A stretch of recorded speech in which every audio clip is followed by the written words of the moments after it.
फर्ज नमाज के बाद इमाम बहुत सी मस्जिदों में आज भी दुआ मांगता है हाथ उठाकर, मजबूर है बेचारा, क्योंकि अगर नहीं मांगेगा तो उसको मस्जिद का मुतवल्ली मस्जिद में रहने नहीं देगा।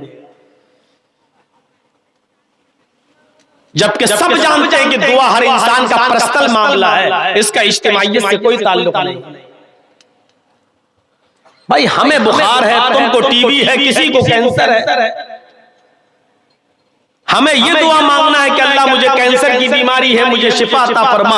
आपको ये दुआ करना है कि अल्लाह मुझे टीबी की बीमारी है, तो मुझे शिफा अता फरमा। किसी को दुआ करना है कि अल्लाह मेरी बेटी का रिश्ता नहीं आता, जिंदा रिश्ता अता फरमा। हर इंसान का अपना अपना अलग मामला है। आपने सारी जिम्मेदारी उस मस्जिद के मौलवी पर डाल दी।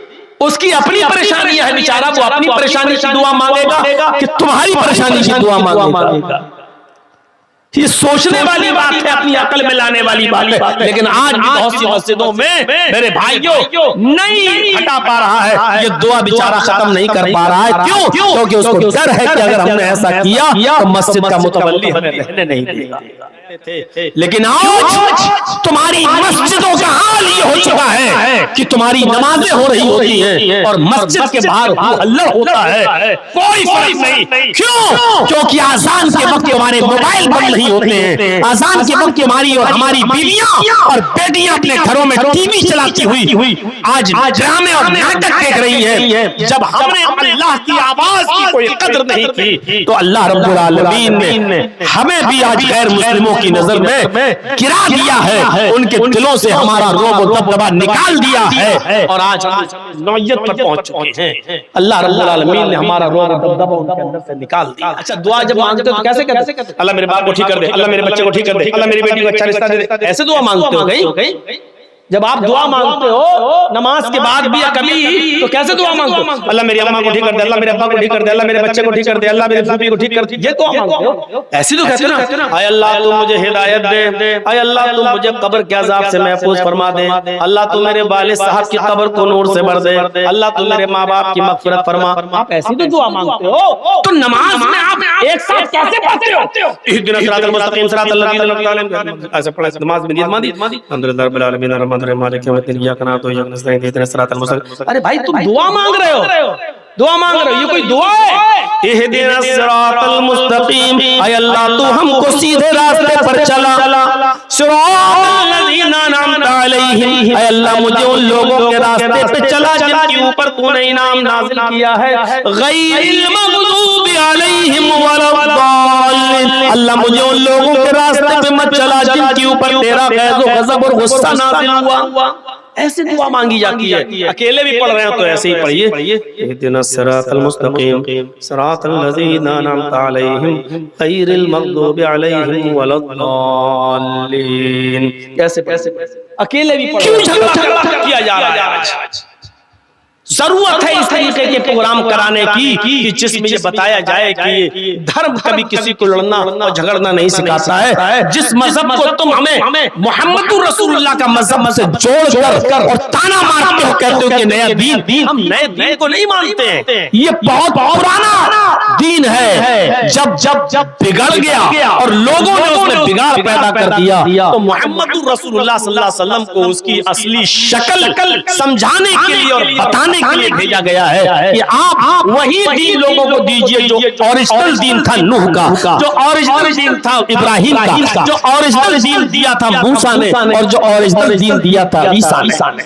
क्या मूसा अलैहिस्सलाम ने यही दीन दिया था? मूसा अलैहिस्सलाम ने यही तो कहा था, गॉड इज ओनली वन, अल्लाह सिर्फ एक है। ईसा अलैहिस्सलाम ने भी तो यही कहा था, there is no god but God is only one without second, कोई खुदा नहीं है, सिर्फ खुदा एक है, दूसरे को शरीक नहीं किया जा सकता है।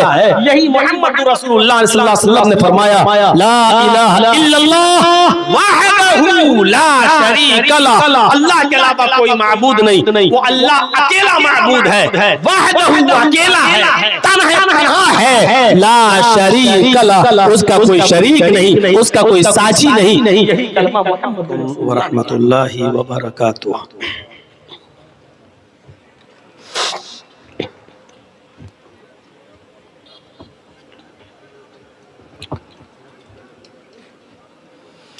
अल्हम्दुलिल्लाह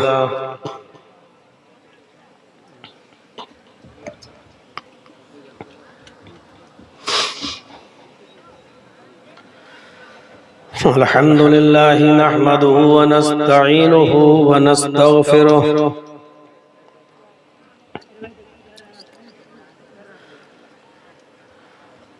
व नऊज़ु बिल्लाहि मिन शुरूरि अनफुसिना व मिन सय्यिआति अअमालिना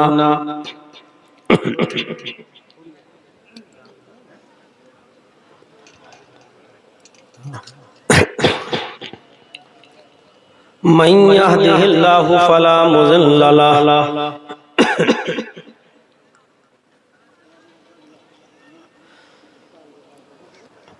व मन युज़लिल्हु फला हादिय लहु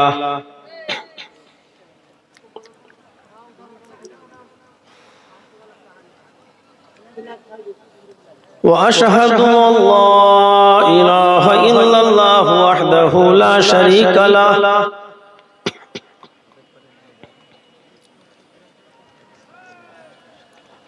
व अशहदु अन्ना मुहम्मदन अब्दुहु व रसूलुहु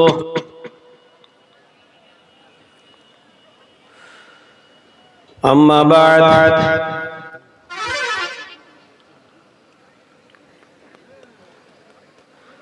फ़इन्न खैरल हदीस किताबुल्लाह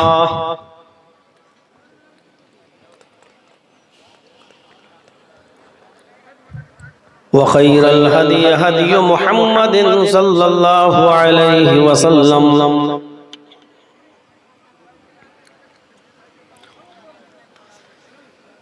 व शर्रुल उमूरि मुहदसातुहा व कुल्लु मुहदसतिन बिदअह व कुल्लु बिदअतिन ज़लालह व कुल्लु ज़लालतिन फिन्नार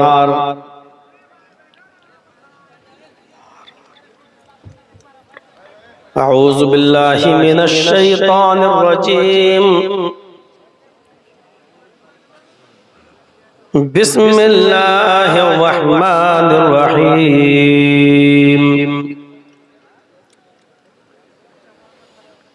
अल-यौमा अकमलतु लकुम दीनकुम व अतममतु अलैकुम निअमती व रज़ीतु लकुमुल इस्लाम दीना रब्बि इश्रह ली सदरी व यस्सिर ली अमरी वहलुल उक़दतम मिन लिसानी यफ़क़हू क़ौली।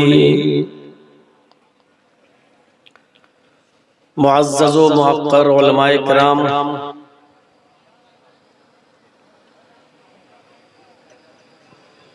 मोहब्बतपुर और उसके अतराफ व अकनाफ से क़ुर्ब व जवार से तशरीफ़ लाए हुए मुअज़्ज़ज़ सामीईन हज़रात, पर्दा नशीन इस्लामी ख़वातीन, माँ और बहनों,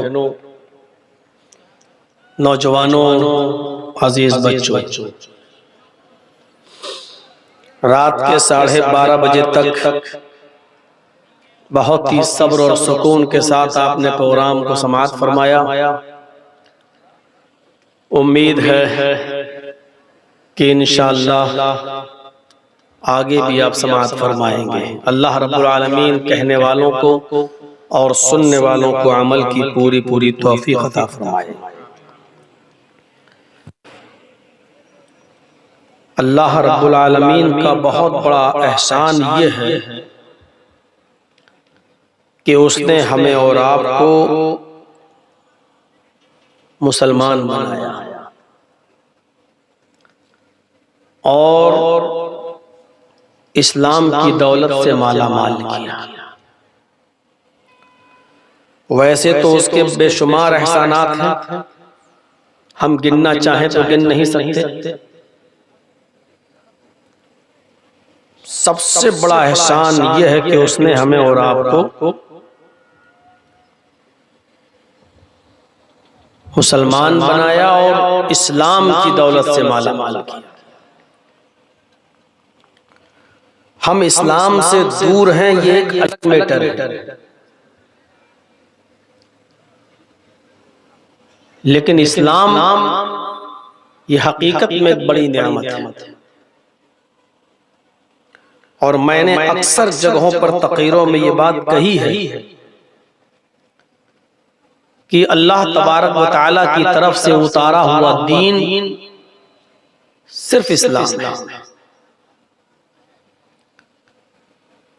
आदम अलैहिस्सलातु वस्सलाम से लेकर मुहम्मदुर रसूलुल्लाह सल्लल्लाहु अलैहि वसल्लम तक जितने भी पैगंबर इस दुनिया में आए सब यही इस्लाम लेकर।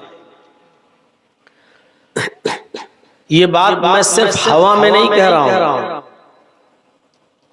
ये बात मैं सिर्फ इसलिए नहीं बोल रहा हूं क्योंकि मैं मुसलमान हूं इसलिए ये हमारा फर्ज बनता है कि हम ये बोले, नहीं, बल्कि जब हम तकाबुल करते हैं, जब हम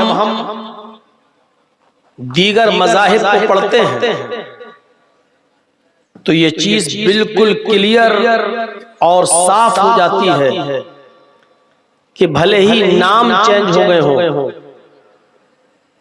लेकिन धर्म सबका एक ही रहा है। हमारी सबसे बड़ी गलती ये रही कि हम गैर मुस्लिमों को ये नहीं बता पाए अब तक कि ये इस्लाम सिर्फ मुहम्मदुर रसूलुल्लाह का दीन नहीं है। आज भी हम हमारे बिरादराने वतन जो हमारे हिंदू भाई हैं, दूसरे लोग हैं, आज जो हमसे घृणा कर रहे हैं, नफरत कर रहे हैं और हिंदू मुस्लिम की जो राजनीति चल रही है आज के इस दौर में, उसकी मेन वजह यह है कि वो लोग हमें इस्लाम से जोड़ते हैं और ये कहते हैं कि ये सिर्फ मुसलमानों का दीन है और ये दीन मुहम्मदुर रसूलुल्लाह लेकर आए। और यही गलत फहमी हम उनकी दूर नहीं कर पा रहे। जिस दिन उनके जहनों से ये गलत फहमी दूर हो जाएगी कि जिस इस्लाम से तुम नफरत कर रहे हो और जिन मुसलमानों से तुम घृणा कर रहे हो, जिस दीन से तुम किनारा कशी अख्तियार कर रहे हो, यही दीन तुम्हारे बाप दादाओं का भी दीन था, तुम्हारे बाप दादाओं का भी धर्म था, यही मजहब था। मुहम्मदुर रसूलुल्लाह सल्लल्लाहु अलैहि वसल्लम ने तो सिर्फ लोगों ने जब उस दीन की शक्ल बिगाड़ दी जो अल्लाह ने दिया था, उसकी शक्ल को सही करने के लिए आए थे, कोई नया दीन लेकर नहीं आए थे। खुद अल्लाह रब्बुल आलमीन ने मुहम्मद रसूलुल्लाह सल्लल्लाहु अलैहि वसल्लम को मुखातब करके कहा, शरअ लकुम मिनद्दीनि मा वस्सा बिही नूहन वल्लज़ी अवहैना इलैक वमा वस्सैना बिही इब्राहीम व मूसा व ईसा अन अक़ीमुद्दीन। ऐ मोहम्मद सल्लल्लाहु अलैहि वसल्लम, हमने तुम्हें कोई नया दीन देकर नहीं भेजा, हमने तुम्हें कोई नया पैगाम देकर नहीं भेजा, हमने तुम्हारे लिए उसी दीन को मशरू करार दिया है,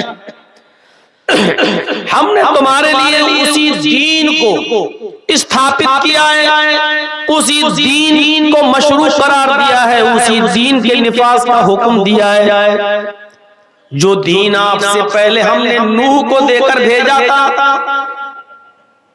मा वस्सा बिही नूहन, जिसकी वसीयत हमने नूह को की थी। और नूह अलैहिस्सलातु वस्सलाम का ताल्लुक बहुत गहरा है हमारे हिंदू भाइयों से। आप मनुस्मृति अगर पढ़ेंगे, हिंदू भाइयों की एक किताब है जिस पर एक बखेड़ा भी लिखा हुआ होता है, अक्सर पार्लियामेंट में भी होता है। मनु का जो वाकया लिखा हुआ है मनुस्मृति में,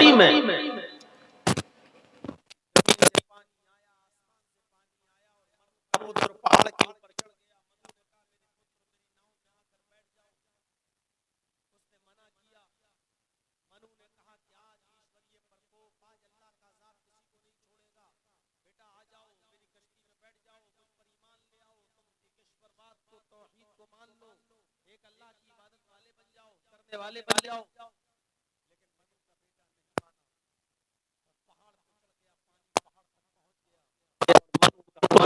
की आंखों के सामने डूब के मर गया। ये वाकया जो मनुस्मृति में लिखा कुरान करीम के अंदर जब आप पढ़ेंगे तो हजरत नूह अलैहिस्सलातु वस्सलाम के ताल्लुक से लिखा हुआ कि नूह अलैहिस्सलातु वस्सलाम ने लंबी मुद्दत दावत दी और जब कौम के लोग नहीं माने तो हजरत नूह ने बद्दुआ कर दी, या रब्बी ला तज़र अलल अर्ज़ि मिनल काफ़िरीन तय्यारा,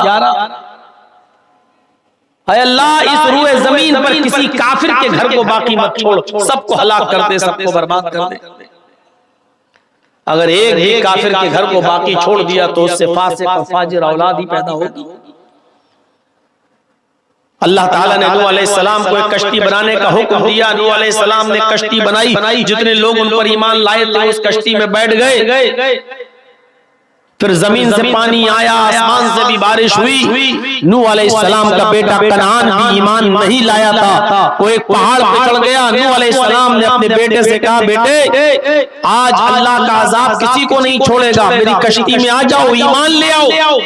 लेकिन नूह अलैहिस्सलाम का बेटा नहीं माना, वो अपने कुफ्र पर अड़ा रहा और बिल आखिर पानी पहाड़ तक पहुंच गया और नूह अलैहिस्सलाम का बेटा उसी पानी में डूबकर मर गया।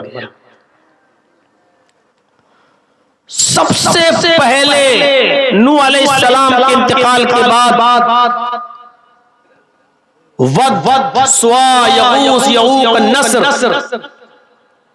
जो कौम नूह के अंदर बहुत बड़े बुजुर्ग माने जाते थे, बड़े सालिहीन नेक लोग माने जाते थे, सबसे पहले इनकी कौम नूह के इंतकाल के बाद इनकी मूर्तियां बनाई गई और कौम नूह ने इनकी पूजा करना, इनकी इबादत करना, इनसे मांगना, इनसे मिन्नतें करना और समानतें करना शुरू कर दिया। मूर्ति पूजा की स्थापना वहां से हुई और अब तक चली आ रही है। हमारे हिंदू भाई अपने आप को मनु से जोड़ते हैं, यानी प्राचीन धर्म है। तो अल्लाह रब्बुल आलमीन ने क्या कहा, यही दीन मैंने नूह को देकर भेजा था। हम बता नहीं पाए अपने गैर मुस्लिम भाइयों को कि ये तो मनु का धर्म है। मनु भी इसी दीन को, इसी धर्म को लेकर आए थे। कृष्ण जी और रामचंद्र जी भी इसी मजहब को लेकर आए थे। अल्लाह रब्बुल आलमीन ने आगे कहा कि सिर्फ नूह ही नहीं, शरअ लकुम मिनद्दीनि मा वस्सा बिही नूह वल्लज़ी औहैना इलैक वमा वस्सैना बिही इब्राहीम व मूसा व ईसा नक़ीबुद्दीन। हमने ये दीन देकर नूह अलैहिस्सलातु वस्सलाम को भी भेजा था और नूह के बाद जितने भी पैगंबर इस दुनिया में आए, हमने इब्राहीम को भी यही दीन देकर भेजा था, मूसा को भी यही दीन देकर भेजा था, ईसा को भी यही दीन देकर भेजा। आदम से लेकर मोहम्मद रसूलुल्लाह, ये बात हम नहीं समझा पाए अपने भाइयों को, और इसीलिए आज खमियाजा भुगतना पड़ रहा है। वरना ईश्वरीय धर्म एक ही है और वो इस्लाम है। अलग बात है कोई अगर कहता है कि हम सनातनी हैं, कहो अपने आप को सनातनी, लेकिन मूल शिक्षाओं को तो देखो, मूल तालीमात जो है उनको तो देखो। जो शिक्षाएं, जो तालीमात आपके सनातन धर्म में है वो इस्लाम से मिल रही। कलमा सबका एक, हर जमाने में यही कलमा पढ़ा जाता रहा। नूह अलैहिस्सलाम इस दुनिया में आए तो कलमा पढ़ा जाता था, ला इलाहा इल्लल्लाह नूह रसूलुल्लाह। मूसा अलैहिस्सलाम इस दुनिया में आए तो कलमा पढ़ा जाता था, ला इलाहा इल्लल्लाह मूसा रसूलुल्लाह। ईसा अलैहिस्सलाम इस दुनिया में आए तो कलमा पढ़ा जाता था, ला इलाहा इल्लल्लाह ईसा रसूलुल्लाह। और जब मोहम्मद रसूलुल्लाह इस दुनिया में आए तो कलमा पढ़ा जाता है ला इलाहा इल्लल्लाह मोहम्मद रसूलुल्लाह। ये ला इलाहा इल्लल्लाह कभी नहीं बदला गया, कभी नहीं। ये इतना स्पष्ट कलमा है, मंत्र है कि बड़े से बड़ा हिंदू पंडित भी जब मरता है तो मरने से पहले अपने बेटे को ये कलमा पढ़ने की वसीयत करता है और अनकही के जुमले से लाता है और कहता है कि बेटे जैसे मैं मरते वक्त ये मंत्र पढ़ रहा हूं तुम भी मरने से पहले ये मंत्र पढ़ लेना। और अनकही के ये जुमले आज तक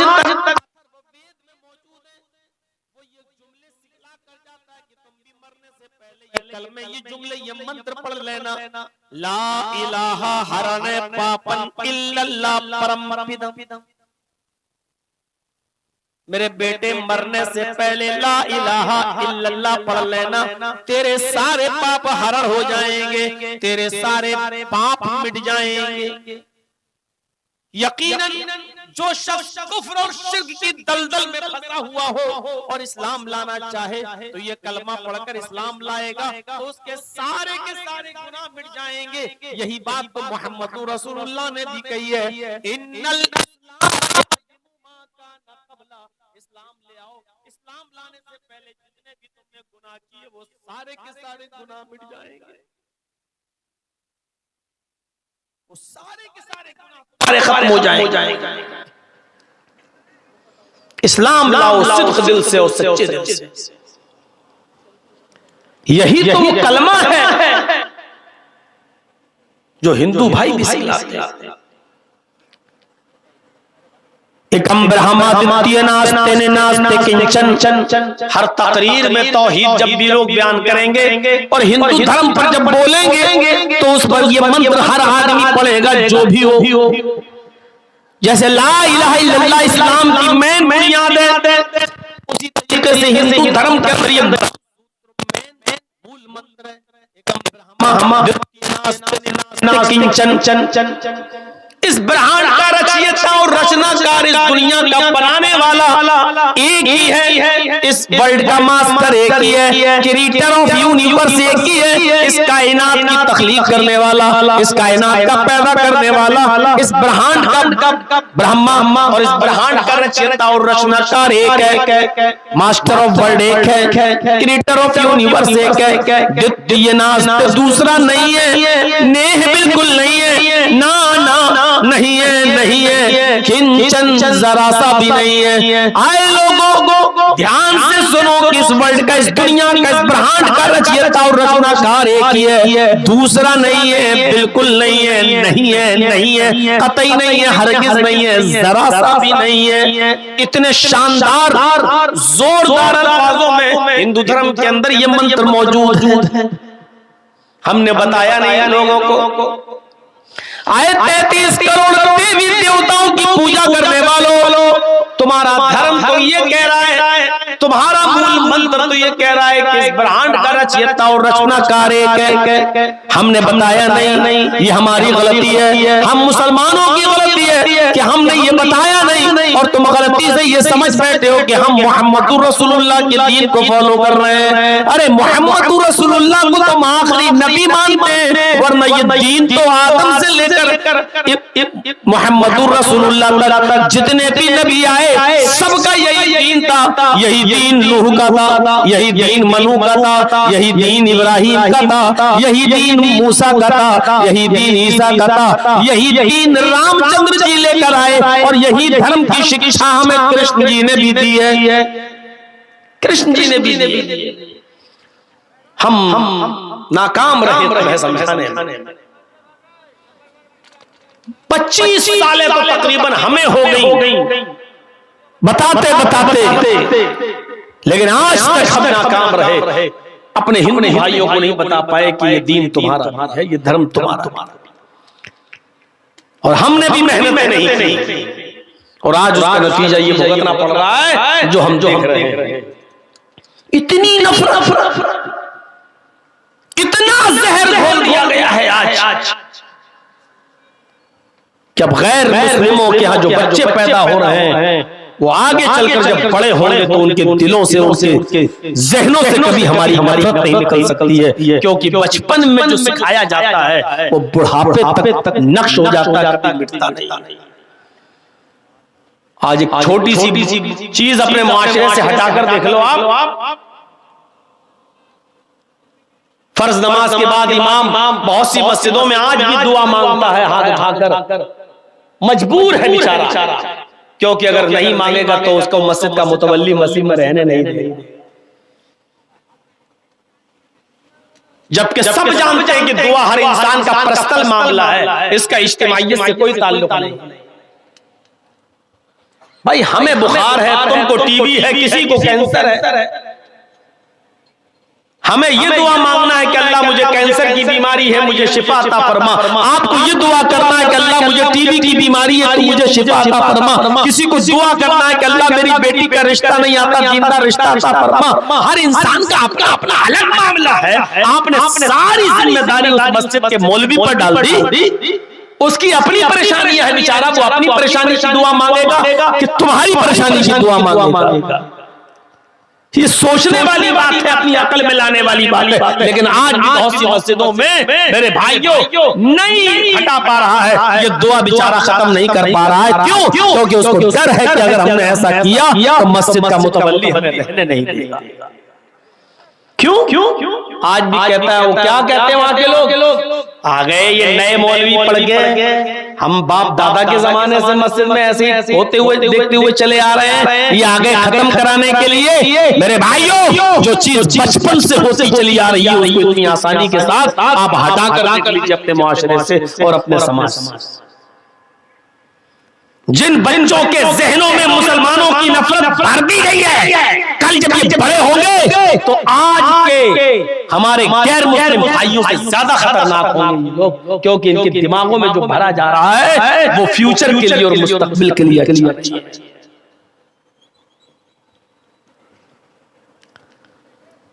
बताने की जरूरत है कि इस्लाम क्या है, बताने की जरूरत है कि इस्लाम तुम्हारा मजहब है, ये इस्लाम तुम्हारा भी।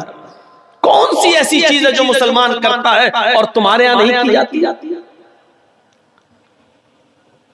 क्या ये कलमा हम पढ़ते हैं ला इलाहा इल्लल्लाह, क्या आपके यहाँ नहीं पढ़ा जाता है? आपके यहाँ पर भी पढ़ा जाता है ये कलमा। कोई ला इलाहा हरणे पापन इल्लल्लाह परम पदम कहता है, तो कोई एकम ब्रह्मा द्वितीय नास्ते निनास्ते किंचन कहता है। इसके बाद दूसरा जुज जो इस कलमे का है, व अशहदु अन्न मुहम्मदन अब्दुहु व रसूलुहु, या व अशहदु अन्न मुहम्मदन रसूलुल्लाह, या ला इलाहा इल्लल्लाह मुहम्मदुर रसूलुल्लाह, मुहम्मद अल्लाह के रसूल है। तो क्या जिस रसूल को हम अपना पैगंबर मानते हैं, क्या वो तुम्हारी किताबों में उसका नाम नहीं आया? क्या उसका जिक्र मौजूद नहीं है? लड़ाई की वजह क्या है ये समझ नहीं पा रहे हैं। मोहम्मद नाम हम लेते हैं तो ये तुम्हारी किताबों में, मोहम्मद तुम्हारी किताबों में, अहमद तुम्हारी किताबों में, नराशन तुम्हारी किताबों में, कल्कि अवतार तुम्हारी किताबों में। फिर नफरत किस बात की? मोहम्मद नाम कहां आया? श्रीमद् भागवत महान पुराण में आया। स्कंद 12 अध्याय 2 मंत्र नंबर 18। बिल्कुल ऐसे ही मोहम्मद आया। अज्ञान हेतु किरत मोह मदान्धिकारम नाशम विधायम तदोदयते विवेका। तुम्हारे पंडितों ने तर्जुमा किया है, डॉक्टर एम एस श्रीवास्तव हमारे नहीं है, आपके पंडित संस्कृत में पीएचडी किए हैं, डॉक्टर हैं, बड़े बड़े हैं, और तर्जुमा कर रहे हैं कि मोहम्मद आएंगे तो अंधेरा नाश कर देंगे। मोहम्मदान्धिकारम नाशम, मोहम्मद के आने के बाद अंधेरा मिट जाएगा, अंधेरे का नाश हो जाएगा, अंधेरा खत्म हो जाएगा। आप हमें नफरत कर रहे हैं हमसे। ये मोहम्मद नाम आया है आपके वेदों में, मोहम्मद भी आया है, स्कंदरे मलेच्छ आचार और समन्विता महामत इति खयाता महामत इति खयाता शिष्य शाखा समन्विता महामत इति खयाता महामत की विश्व ख्याति होगी, पूरे विश्व में मशहूर होंगे। इति खयाता महामत उनका नाम होगा, पूरे विश्व में विख्यात होंगे, इनको पूरी विश्व पूरी दुनिया जानेगी। ये लीजिए मोहम्मद आपकी किताबों में आया, मोहम्मद भी बता दिया, मोहम्मद भी बता दिया, अहमद भी तुम्हारी किताबों में आया। वेदाहमिद पुरुष अहमद शख्स दुनिया में आएगा, इंसान होगा। सबसे पहले अपना वतन अपना शहर छोड़ेगा और दूसरे शहर में जाएगा, यानी मक्का से मदीने की तरफ जाने का इशारा है। जब वहां के बाशिंदे उसको रहने पर मजबूर कर देंगे, जब उसको मक्का यानी शहर छोड़ने पर मजबूर कर देंगे, तो सबसे पहले वो अपने शहर को छोड़ने की कुर्बानी देगा। अहमद ने सबसे पहले अपना वतन अपना घर छोड़ने की कुर्बानी दी और ईश्वर से कहा, अहम सूर्य प्रभु, ईश्वर अल्लाह मुझे सूर्य के समान बना दे, मुझे सूरज की तरह बना दे। जैसे सूरज सारी दुनिया को रोशनी देता है, उसी तरीके से मेरा इल्म मेरी ज्योति मेरी रोशनी सारी दुनिया को रोशनी देने लगे, यानी मुझे सारी दुनिया का रसूल और सारी दुनिया का पैगंबर बना दे। ये अहमद नाम आपकी किताबों में आया। नराशंस आपकी किताबों में आया। नर के माना आदमी इंसान और आशंस मानी जिसकी बहुत तारीफ की गई हो, जिसकी बहुत प्रशंसा की गई हो, यानी मोहम्मद जिसकी बहुत तारीफ की गई हो, ये नराशंस का शब्द आपकी किताबों में आया। इदम जनाओ शुरू नराशंस नराशंस आएंगे जिसकी बहुत प्रशंसा की जाएगी, यानी मोहम्मद आएंगे। इस तशविशियत उनका इतना नाम लिया जाएगा कि पूरे विश्व में उनसे ज्यादा किसी का नाम नहीं लिया जाएगा। पूरे विश्व में मोहम्मदुर रसूलुल्लाह का इतना नाम लिया जाता कि इतना तो मूसा का नहीं, इतना तो ईसा का नहीं, इतना तो नूह का भी नाम नहीं लिया जाता। और पूरे विश्व में पूरी न रामचंद्र जी का लिया जाता, न कृष्ण जी का लिया जाता है, जितना नाम मोहम्मदुर रसूलुल्लाह सल्लल्लाहु अलैहि वसल्लम का लिया जाता है। मस्जिद की बुलंदियों पर खड़े होकर देख लीजिए, जब भी नाम लिया जाता है तो अशहदु अल्ला इलाहा इल्लल्लाह के बाद अशहदु अन्ना मुहम्मदुर रसूलुल्लाह। अज़ान में तो नबी का नाम, वुजू के बाद की दुआ में तो नबी का नाम, अज़ान के बाद की दुआ में तो नबी का नाम, अत्तहियात में तो नबी का नाम, दरूद में तो नबी का नाम। नबी का इतना नाम लिया जाता है कि इतना नाम किसी और का लिया ही नहीं जाता। पूरे विश्व में उनका इतना नाम लिया जाएगा कि उनसे ज्यादा किसी का नाम नहीं लिया जाएगा।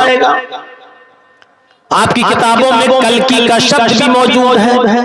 कल्कि का मतलब कालम को स्याही को धोने वाला, पाप को मिटाने वाला। कल्कि का अर्थ होता है कलंकित को धोने वाला, काल यानी स्याही को धोने वाला, गुनाहों को मिटाने वाला। अल्लाह के नबी सल्लल्लाहु अलैहि वसल्लम को कल्कि भी आपकी किताबों में कहा गया, मोहम्मद को कल्कि कहा गया है। तथा बलगिरा में सोत स्वाजी जाए मंगलाचार्य बहुला पापिता भी बचता। कल की अवतार जब इस धरती पर आएंगे, कल की अवतार जब इस धरती पर उतरेंगे, उनका नाम कल्कि होगा, अर्थात स्याही का धोने वाला। मोहम्मदुर रसूलुल्लाह का नाम मोहम्मद और आपको शफीउल मुज़नबीन भी कहा जाता है, यानी गुनाहगारों की शिफाअत करने वाला। आपको माही भी कहा जाता है, आपका नाम माही भी बताया गया हदीस में। माही का मतलब गुनाहों को मिटाने वाला।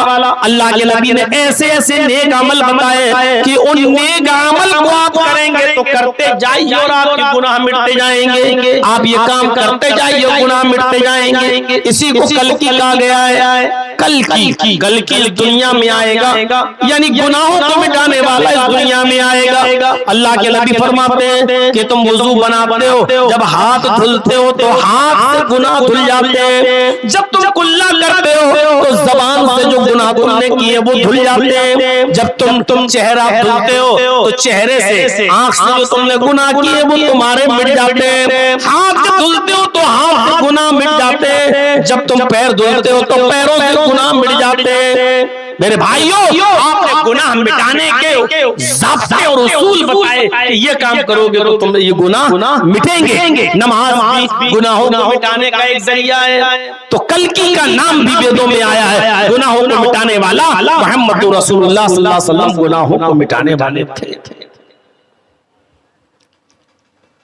क्यों झगड़ा किया जा रहा है आज? जरूरत है इस तरीके के प्रोग्राम कराने की कि जिसमें ये बताया जाए कि धर्म कभी किसी को लड़ना और झगड़ना नहीं सिखाता है। जिस मजहब को तुम हमें मोहम्मद रसूलुल्लाह का मजहब से जोड़कर और ताना मारते हो, कहते हो कि नया दीन, हम नए दीन को नहीं मानते हैं। ये बहुत पुराना दीन है। जब बिगड़ गया और लोगों ने उसमें बिगाड़ पैदा कर दिया तो मोहम्मद रसूलुल्लाह सल्लल्लाहु अलैहि वसल्लम को उसकी असली शक्ल समझाने के लिए और बताने के लिए भेजा गया है कि आप वही दीन लोगों को दीजिए जो ओरिजिनल दीन था नूह का, जो ओरिजिनल दीन था इब्राहिम का, जो ओरिजिनल दीन दिया था मूसा ने और जो ओरिजिनल दीन दिया था ईसा ने। क्या मूसा अलैहिस्सलाम ने यही दीन दिया था? मूसा अलैहिस्सलाम ने यही तो कहा था, गॉड इज ओनली वन, अल्लाह सिर्फ एक है। ईसा अलैहिस्सलाम ने भी तो यही कहा था, there is no god but God is only one without second. कोई खुदा नहीं है, सिर्फ खुदा एक है, दूसरे को शरीक नहीं किया जा सकता है। यही मोहम्मद रसूलुल्लाह सल्लल्लाहु अलैहि वसल्लम ने फरमाया, ला इलाहा इल्लल्लाह वहदहू ला शरीक लह, अल्लाह के अलावा कोई माबूद नहीं, वो अल्लाह अकेला माबूद है। वहदहू अकेला है, तन्हा है, ला शरीक लह, उसका कोई शरीक नहीं, उसका कोई साझी नहीं। यही कलमा मोहम्मद रसूलुल्लाह ने दिया था। ये तो हो गया ला इलाहा इल्लल्लाह मोहम्मद रसूलुल्लाह। ये दोनों से अगर नफरत है तो ये दोनों चीजें तुम्हारी किताबों में मौजूद। अब नफरत हम सड़कों पर नमाज नहीं पढ़ने देंगे। तुम रामनवमी का जुलूस खूब सड़कों पर निकालो, तुम्हारे कांवड़िए खूब निकलेंगे, तुम सड़कों पर खूब होली खेलोगे, लेकिन हमारी 15 और 20 मिनट की नमाज आप सड़कों पर नहीं होने। नमाज से इतनी नफरत क्यों है? 15-20 मिनट में आपका क्या बिगड़ जाएगा? पहली बात तो हम इसके कायल नहीं है, नमाज सड़कों पर हो ये हम इसको नहीं मानते, होना नहीं चाहिए। ठीक है, मस्जिद में एक जमात हो गई, लोग रह गए, बाद में दूसरी जमात कर ले, ठीक है। मसला इसका नहीं है, मसला ये है कि सिर्फ एक धर्म पर रोक क्यों? मसला इस बात का है, हमारे सिखों को देख लो, दिल्ली के अंदर हर संडे के दिन कितना बड़ा लंगर लगाते हैं। रिक्शे वाला भी खाता है, कोई भी आए और पूरा चांदनी चौक को जाम कर उसको रोक लगा दी जाती है और रास्ते बदल दिए जाते हैं और वो सड़क पर सबको भंडारा खिलाते हैं। और आप लोग भी हर मंगल को जो भंडारा सड़क पर खिलाते हो, कितना ट्रैफिक जाम होता है। मैं कहना ये चाहता हूं कि सिर्फ एक मजहब के साथ ये सुलूक क्यों? अगर नमाज से नफरत है तो नमाज तो तुम्हारे मजहब के अंदर भी मौजूद। क्यों नफरत है नमाज से? क्या कृष्ण जी नमाज नहीं पढ़ा करते थे? और नहीं पढ़ते थे तो फिर श्रीमद् भागवत गीता के 10वें अध्याय का 6ठे अध्याय का ये 10वां मंत्र क्या कहता है? 6ठे अध्याय का 10वां मंत्र, योगियोचित सततमात्मानं रहस्यस्थिता एकाकी अच्युतात्मा निराशीर परिग्रह। पूरी नमाज है। जब तुम नमाज पढ़ने के लिए खड़े हो जाओ तो पूरे शरीर का योग करो।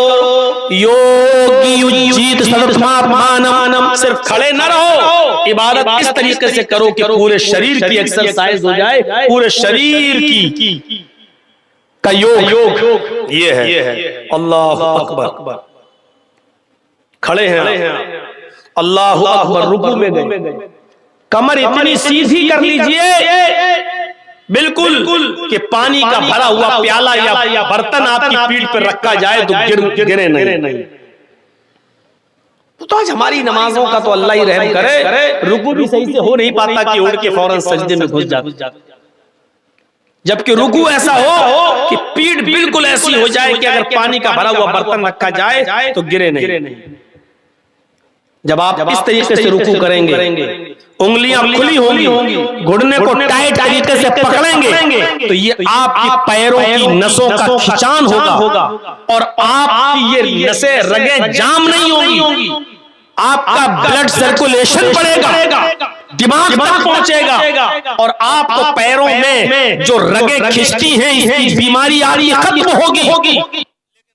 थोड़ा लंबा रुकू करना पड़ेगा, 3 बार नहीं, सुभान रब्बिल अज़ीम, सुभान रब्बिल अज़ीम, सुभान रब्बिल अज़ीम नहीं, आपको बहुत ही इत्मीनान से पढ़ना पड़ेगा ऐसे रुकू करके। सुब्हानकल्लाहुम्मा रब्बना व बिहम्दिका अल्लाहुम्मा इग़फिरली, सुब्हानकल्लाहुम्मा रब्बना व बिहम्दिका अल्लाहुम्मा इग़फिरली, सुब्हानकल्लाहुम्मा रब्बना व बिहम्दिका अल्लाहुम्मा इग़फिरली। कम से कम ये 3 बार पढ़ेंगे, इतनी देर में आपके रगों की का खिंचाव ठीक होगा और ब्लड सर्कुलेशन अच्छा होगा। उसके बाद आप कहिए समिअ अल्लाहु लिमन हमीदा, सुभान रब्बिल अज़ीम, सुभान अल्लाह। ये कौवे की चोंचे मारोगे तो फायदा नहीं मिलेगा। ये ब्लड सर्कुलेशन, ये एक्सरसाइज है।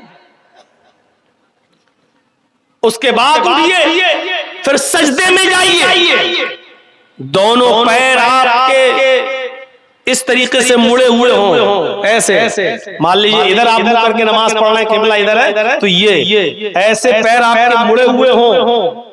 यहाँ से जब रगे खींचेंगी और रीढ़ की हड्डी तक पहुंचते हुए दिमाग तक, सजदा रुकू से थोड़ा लंबा कीजिए। अगर आपने 3 मरतबा पढ़ा है सुब्हानकल्लाहुम्मा रब्बना व बिहम्दिका अल्लाहुम्मा इग़फिरली रुकू में, तो 5 मरतबा कम से कम पढ़िए सजदे में, सुब्हानकल्लाहुम्मा रब्बना व बिहम्दिका अल्लाहुम्मा इग़फिरली, सुब्हानकल्लाहुम्मा रब्बना व बिहम्दिका अल्लाहुम्मा इग़फिरली। रुकू की बनिस्बत सजदा थोड़ा लंबा क्यों? क्योंकि सजदे में इंसान अपने रब के सबसे ज्यादा करीब होता है, और जब आप सजदा करेंगे तो ब्लड का सर्कुलेशन आपके दिमाग तक पहुंच जाएगा। अमेरिका का डॉक्टर मोरिस लिखता है अपनी किताब के अंदर, जो आदमी 5 वक्त की नमाज पढ़ता हो और सजदा लंबा करता हो, ऐसे आदमी को ब्रेन हेमरेज की बीमारी नहीं होती है, क्योंकि ब्लड के दिमाग तक पहुंच जाता है।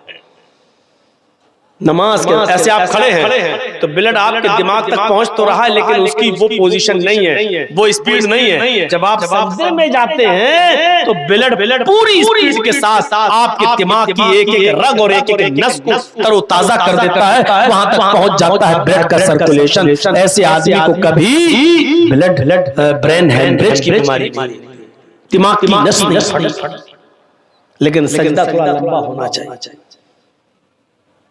वो सजदा नहीं जो अभी रुकू की तरह बताया, सुभान रब्बिल आला, सुभान रब्बिल आला, सुभान रब्बिल अल्लाहु अकबर, अल्लाह अल्लाह। ये कोई नमाज थोड़ी, नमाज तो ये थी कि सहाबा किराम फरमाते हैं कि मैं अल्लाह के रसूल के पीछे नमाज पढ़ता था, और अल्लाह के रसूल सल्लल्लाहु अलैहि वसल्लम जब रुकू से सर उठाते थे, समी अल्लाहु लिमन हमीदा कहते थे, तो सजदे में इतनी देर में जाते थे कि मुझे ये लगता था कि अल्लाह के रसूल सजदा करना भूल तो नहीं गए। अब सोचिए कितनी देर खड़े रहते होंगे, समी अल्लाहु लिमन हमीदा। अब खड़े हैं, रब्बना वलकल हम्द हम्दन कसीरन तय्यबन मुबारकन फी, और भी जो दुआएं आप पढ़ना चाहते थे पढ़ते थे, और उसके बाद सजदे में जाया करते थे। हज़रत सहाबा किराम कहते हैं कि जब अल्लाह के नबी सर रुकू से उठते थे तो ऐसा सजदे में जाने से पहले इतनी देर खड़े रहते थे कि हमें डर लगता था कहीं भूल तो नहीं गए सजदा करना, कहीं भूल तो नहीं गए, और जब सजदे में जाते थे तो इतनी देर में उठते थे कि मुझे डर लगता था कहीं सजदे में इंतकाल तो नहीं हो गया, अल्लाह के रसूल कहीं सजदे में इंतकाल तो नहीं कर गए। यहाँ थोड़ा सा लंबा सजदा हो जाए तो मुक्तदी खांसते हैं कहीं इमाम सो तो नहीं गया, या थोड़ा सा लंबा सजदा हो जाए तो बुढ़े खांसने लगते हैं पीछे। मतलब ये दिखाने के लिए सोच कहीं इमाम साहब सजदे में सो तो नहीं गए, हम पड़े रहे सजदे में। हमारी नमाजों का हाल। और फिर कहते हैं अल्लाह मेरी सुन नहीं रहा। कहां से सुनेगा अल्लाह?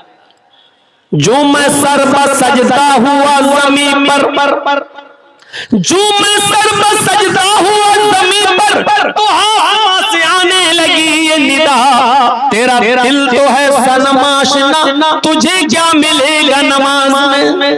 आज हमारी नमाजें ऐसी हैं, 4 मिनट में 4 रकातें पढ़ लेते हैं। अल्लाहु अकबर, अल्लाहु अकबर, समय अल्लाह अलैहि सलाम अलैकुम रहमतुल्लाह, सलाम अलैकुम रहमतुल्लाह, हो गई।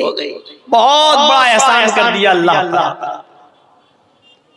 अरे कम से कम नमाज तो अच्छी पढ़िए। बंदा जब नमाज में होता तो अल्लाह से हम कलाम होता है, गुफ्तगू करता है। अब नमाज पढ़िए तो कैसे पढ़िए? अल्लाहु अकबर, अल्लाहुम्मा बाइद बैनी व बैन खताया कमा बाअदत बैनल मशरिक़ वल मग़रिब। ऐसे दुआ पढ़िए। ये नहीं अल्लाहुम्मा बाइद बैनी व बैन खताया कमा बाअदत बैनल मशरिक़ वल मग़रिब अल्लाहुम्मा नक़्क़िनी मिनल खताया कमा युनक़्क़ा अल अबयज़ु मिनद दनस। ये कोई दुआ है? ये आप क्या मांग रहे हैं? ये तो आप किताब की तरह रट रहे हैं, जो आपने याद कर लिया वही आप दुआ मांगी। तो अल्लाहुम्मा बाइद बैनी व बैन खताया कमा बाअदत बैनल मशरिक़ वल मग़रिब। आय अल्लाह तुम मेरे उन गुनाहों को इतना दूर कर दे, बैनी व बैन खताया, अल्लाह तू मेरे गुनाहों के दरमियान इतनी दूरी पैदा फरमा दे, कमा बाअदत बैनल मशरिक़ वल मग़रिब, जितनी दूरी तूने मगरिब और मशरिक के दरमियान रखी है, जितनी दूरी तूने पूरब और पश्चिम के दरमियान रखी है, इतनी दूरी तू हमारे गुनाहों के दरमियान कर दे। आप ऐसे दुआ मांगी। अच्छा, दुआ जब मांगते हो तो कैसे कहते? अल्लाह मेरे बाप को ठीक कर दे, अल्लाह मेरे बच्चे को ठीक कर दे, अल्लाह मेरी बेटी को अच्छा रिश्ता दे दे, ऐसे दुआ मांगते हो कहीं? जब आप दुआ मांगते हो नमाज के बाद भी या कभी, तो कैसे दुआ मांगते हो? अल्लाह मेरी अम्मा को ठीक कर दे, अल्लाह मेरे अब्बा को ठीक कर दे, अल्लाह मेरे बच्चे को ठीक कर दे, अल्लाह मेरे फूफी को ठीक कर दे, ये दुआ मांगते हो? ऐसी तो कहते हो ना, आय अल्लाह तू मुझे हिदायत दे, आय अल्लाह तू मुझे कब्र के अज़ाब से महफूज फरमा दे, अल्लाह तू मेरे वालिद साहब की कब्र को नूर से भर दे, अल्लाह तू मेरे माँ बाप की मग़फ़िरत फरमा। आप ऐसी तो दुआ मांगते हो, तो नमाज में आप एक साथ कैसे पढ़ते हो? इहदिना सिरातल मुस्तक़ीम सिरातल लज़ीना अनअमता अलैहिम, ऐसे पढ़े नमाज में नियत मांदी। अल्हम्दुलिल्लाह रब्बिल आलमीन अर्रहमानिर रहीम मालिकि यौमिद्दीन इय्याका नअबुदु व इय्याका नस्तईन इहदिना सिरातल मुस्तक़ीम। अरे भाई तुम दुआ मांग रहे हो, दुआ मांग रहे हो, ये कोई दुआ है? इहदिना सिरातल मुस्तक़ीम, आय अल्लाह तू हमको सीधे रास्ते पर चला, सिरातल लज़ीना अनअमता अलैहिम, आय अल्लाह मुझे उन लोगों के रास्ते पे चला जिनके ऊपर तूने इनाम नाज़िल किया है, गैरिल मग़ज़ूबि अलैहिम वलद्दालिन, अल्लाह मुझे उन लोगों के रास्ते पे मत चला जिनके ऊपर तेरा ग़ज़ब और गज़ब और गुस्सा नाज़िल हुआ। ऐसे दुआ मांगी जाती है। अकेले भी पढ़ रहे हो तो ऐसे ही पढ़िए, इहदिनस सिरातल मुस्तक़ीम सिरातल लज़ीना अनअमता अलैहिम गैरिल मग़ज़ूबि अलैहिम वलद्दालिन। ऐसे अकेले भी पढ़ रहे हो तो। और रुकू में जाइए सुभान रब्बियल अज़ीम नहीं, ये तो सबसे छोटी सी दुआ है, और जो जिसको याद ना हो तो ये दुआ पढ़ ले, लेकिन रुकू में भी मांगिए अल्लाह से। और रुकू की सबसे अफजल दुआ कौन सी है? रुकू और सजदे दोनों में पढ़ी जाती है दुआ। सुब्हानक अल्लाहुम्मा रब्बना व बिहम्दिका अल्लाहुम्मा इग़फिरली, सुब्हानक अल्लाहुम्मा, अल्लाह तेरी जात पाक है, व बिहम्दिका तेरी तारीफ के साथ, सुब्हानक अल्लाहुम्मा रब्बना, हमारे रब, व बिहम्दिका अल्लाहुम्मा इग़फिरली, तू मेरी मग़फ़िरत फरमा, अल्लाह तू मुझे बख्श दे। ऐसे दुआ, ये कोई दुआ है? सुब्हानक अल्लाहुम्मा रब्बना व बिहम्दिका अल्लाहुम्मा इग़फिरली, सुब्हानक अल्लाहुम्मा रब्बना व बिहम्दिका अल्लाहुम्मा इग़फिरली, सुब्हानक अल्लाहुम्मा रब्बना व बिहम्दिका अल्लाहुम्मा इग़फिरली। आप ऐसे दुआ मांग रहे हैं, ये दुआ मांगने का तरीका नहीं है। तेरी जात बरकत है, तू पाक है, तेरी हम्द के साथ अल्लाह मुझे बख्श दे, ये तो आप धमकी दे रहे हैं। ये अंदाज नहीं होना चाहिए, मांगने वाला अंदाज हो। अल्लाहुम्मा इग़फिरली, कोई फकीर तुम्हारे दरवाजे पे आए, कदे जल्दी दे, अल्लाह के नाम पे, अल्लाह के नाम पे, अल्लाह, आप उसको देंगे, भगाएंगे उसको। वही फकीर, मेरा बेटा बहुत बीमार है, उसको कैंसर की बीमारी हो चुकी है, भाई साहब कुछ मदद कीजिए। साहब मेरे बच्चे की तरफ देखिए, अल्लाह ताला तुम्हें बहुत कुछ देगा, जब वो आजिज़ी के साथ मांगेगा तो आपका दिल पसीजेगा और आप देंगे। अल्लाह रब्बुल आलमीन को अच्छा लगता है जब कोई बंदा उससे मांगता है, जब कोई बंदा उसको पुकारता है। जर्जी साहब मस्जिद में जा रहे हैं, नमाज पढ़ लिए, दुआ मांग रहे हैं। अल्लाह को मालूम है कि जर्जीस क्या मांगेगा, अल्लाह को तो जानता ही है, वो तो आलिमुल गैब है, उसको तो मालूम ही है कि मैं क्या मांगने जा रहा हूँ। लेकिन इसके बावजूद वो कहता मांगो। क्यों? जब मेरा बंदा मुझसे मांगता है तो मुझे अच्छा लगता है। गोया कि वो अपने आप को मेरा गुलाम और मुझे अपना मालिक मान रहा है। यकीनन वो अपने आप को फकीर और मुझे अपना मालिक, मुझे अपना दाता मान रहा है। तो मेरे भाइयों, बच्चा जब रोता है तो माँ की पिस्तान जोश भरती है, और बच्चा जब तक खेलता रहता है तो माँ भी दूध नहीं पिलाती है। जब बच्चा रोता है तो माँ उठाती है और उसको सीने से लगा कर दूध पिलाती है। जबकि माँ को मालूम है 8 घंटे हो गए बच्चा खेल रहा है, अब भूखा होगा, लेकिन माँ फिर भी दूध नहीं पिलाती। जब तक बच्चा रोता नहीं है माँ पिस्तान से नहीं लगाती। अल्लाह कहता है मुझे तो मालूम ही है कि तू क्या मांगेगा, लेकिन आए मेरे बंदे, तू मांगता है तो मुझे अच्छा लगता है। तू मुझसे मांग। मेरे भाइयों गौर करो, अल्लाह को तो मालूम ही है क्या मांगने जा रहे हो तुम, लेकिन फिर भी कहता मांगो। और अगर कोई आदमी मांगना छोड़ दे, अल्लाह को पुकारना छोड़ दे, तो अल्लाह कहता है यस्तब्दिल कौमन गैरा कौमिन। अगर तुमने अल्लाह से मांगना छोड़ दिया, अल्लाह को पुकारना छोड़ दिया, अल्लाह को बुलाना छोड़ दिया, अल्लाह तुमने अपनी हाजतें और जरूरतें मांगना छोड़ दी, तो अल्लाह तुम्हें बर्बाद कर देगा। अल्लाह तुम्हें इस दुनिया से मिटा देगा और फिर तुम्हारी जगह ऐसी कौम को लाएगा, ऐसे लोगों को पैदा करेगा जो दुनिया में आएंगे और फिर वो अपने रब से तौबा करेंगे, इस्तिगफार करेंगे, अपने रब को पुकारेंगे, अपने रब से मांगेंगे। अल्लाह को अच्छा लगता है कि मांगा जाए। मुसलमानों, जब तुम अत्तहियात में बैठ जाओ तो बड़े इत्मीनान से बैठा करो। अत्तहियात में जब बैठो तो बड़े इत्मीनान से बैठा करो, और अत्तहियात में एक जुमला बड़े आराम से पढ़ा करो। अत्तहियातु लिल्लाहि व सलावातु व तय्यबात, ऐसे नहीं, अत्तहियातु लिल्लाहि व सलावातु व तय्यबात, अस्सलामु अलैका अय्युहन नबी व रहमतुल्लाहि व बरकातुहू, अस्सलामु अलैना व अला इबादिल्लाहि सालिहीन, अल्लाहुम्मा सल्लि अला मुहम्मद, अल्लाहुम्मा बारिक अला।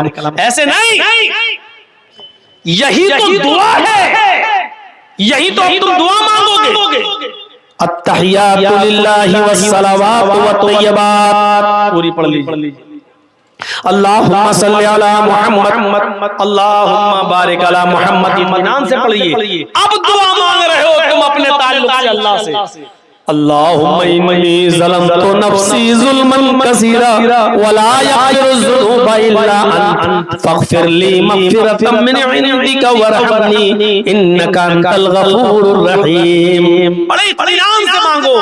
अल्लाहुम्मा इन्नी ज़लमतु नफ्सी, फिर कहो अल्लाहुम्मा इन्नी ज़लमतु नफ्सी ज़ुल्मन कसीरा वला यग़फिरुज़्ज़ुनूबा इल्ला अंत वला यग़फिरुज़्ज़ुनूबा इल्ला अंत वला यग़फिरुज़्ज़ुनूबा। रो कर मांगो अल्लाह रब्बुल आलमीन से, तो तुम पुकार रहे हो, ये दुआ ही तो है। आय अल्लाह, मैंने अपने नफ्स के ऊपर बहुत जुल्म किया है। हमारे यहाँ दुआ का अंदाज लगता ही नहीं।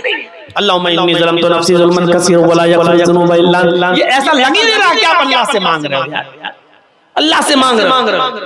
अल्लाहुम्मा इन्नी ज़लमतु नफ्सी ज़ुल्मन कसीरा, अब लग रहा है अल्लाह से मांग रहे हो। आय अल्लाह, मैंने अपनी जान पर, अपने नफ्स पर बहुत ज्यादा जुल्म किया है। वला यग़फिरुज़्ज़ुनूबा इल्ला अंत, मेरे गुनाहों को तेरे अलावा कोई माफ नहीं कर सकता, तेरे अलावा कोई बख्श नहीं सकता। फ़ग़फ़िर ली, खींच कर पढ़िए, फ़ग़फ़िर ली वरहमनी इन्नका अंतल गफूरुर रहीम।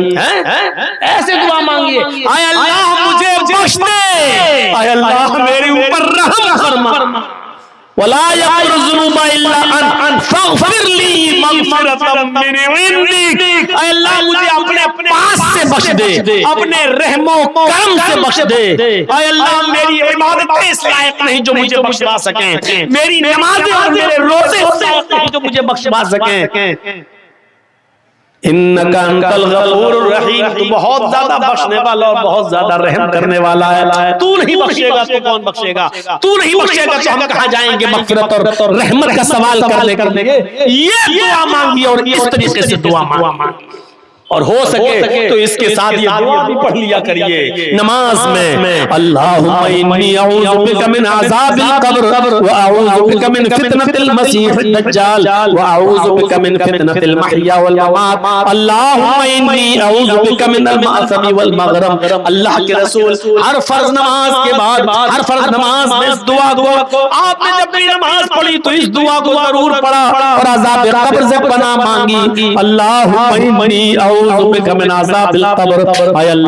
मैं तुझसे पनाह चाहता हूँ कब्र के अजाब से, अल्लाह मैं तेरी पनाह चाहता हूँ कब्र के अजाब से, क्योंकि हर इंसान का मस्कन वही है। हम और आप धीरे धीरे जहाँ गुजर रहे हैं कब्र के करीब होते जा रहे हैं। अब कोई 10 साल अपनी कब्र के करीब है, कोई 5 साल, कोई 1 साल, कोई 2 साल, अगली साल जर्जी साहब की जिंदगी रही तो मोहब्बतपुर में प्रोग्राम होगा, लेकिन आप लोगों में से बहुत से लोग इस दुनिया में नहीं होंगे, वो अपनी कब्र में जा चुके होंगे। और अगर जर्जी साहब को अल्लाह ने 5 साल की जिंदगी दे दी और 5 साल के बाद मोहब्बतपुर में प्रोग्राम हुआ तो 5 साल के बाद न जाने कितने लोग इस दुनिया में होंगे और कितने लोग अपने कब्र में पहुंच चुके होंगे। तो कब्र का दर्दनाक मंजर जिससे अल्लाह के नबी हर नमाज में पनाह मांगा करते थे, हर नमाज में पनाह मांगा करते थे। आप लोग सब लोग इस दुआ को याद कर लो। सिर्फ अल्लाहुम्मा इन्नी ज़लमतु नफ्सी है तो आपने गुनाह की माफी मांग ली, लेकिन आप अपने लिए कब्र के अजाब से भी पनाह मांगिए और दुआ करते रहिए हर नमाज में। सलाम फेरने से पहले अल्लाहुम्मा इन्नी अऊज़ु बिका मिन अज़ाबिल क़ब्र व अऊज़ु बिका मिन फितनतिल मसीहिद दज्जाल व अऊज़ु बिका मिन फितनतिल महया वल ममात, अल्लाहुम्मा इन्नी अऊज़ु बिका मिनल मअसमी वल मग़रम। ये दुआ पढ़कर अपने गुनाहों की माफी हमें और आपको सबको मांगना चाहिए और अज़ाब क़ब्र से पनाह मांगना चाहिए, क्योंकि अज़ाब क़ब्र बरहक है। सोचिए, थोड़ी देर के लिए खेत में नजर ले जाइए, अंधेरा ही अंधेरा। अब थोड़ी देर के लिए कब्रिस्तान के बारे में सोचिए। आप नहीं है लेकिन आपके माँ बाप दफन है, आपके दादा परदादा दफन है, और ये भी हम और आप जानते हैं कि हमें और आपको भी उसी जगह पर जाना है। वही 2 गज जमीन के हम मालिक हैं बस। जिस घर में हम और आप रहते हैं इसके मालिक नहीं है। हमारे मरने के बाद ही हमारी औलाद ले लेगी, फिर लड़ेगी, झगड़ेगी, लेकिन वो 2 गज जमीन हमसे कोई नहीं ले सकता। वही उसी के हम मालिक हैं। मरने के बाद भी आप उसी जगह पे जाएंगे। सोचिए, जिसके आप मालिक हैं उससे हम बेखबर, जिसके हम मालिक हैं उससे हम दूर हैं।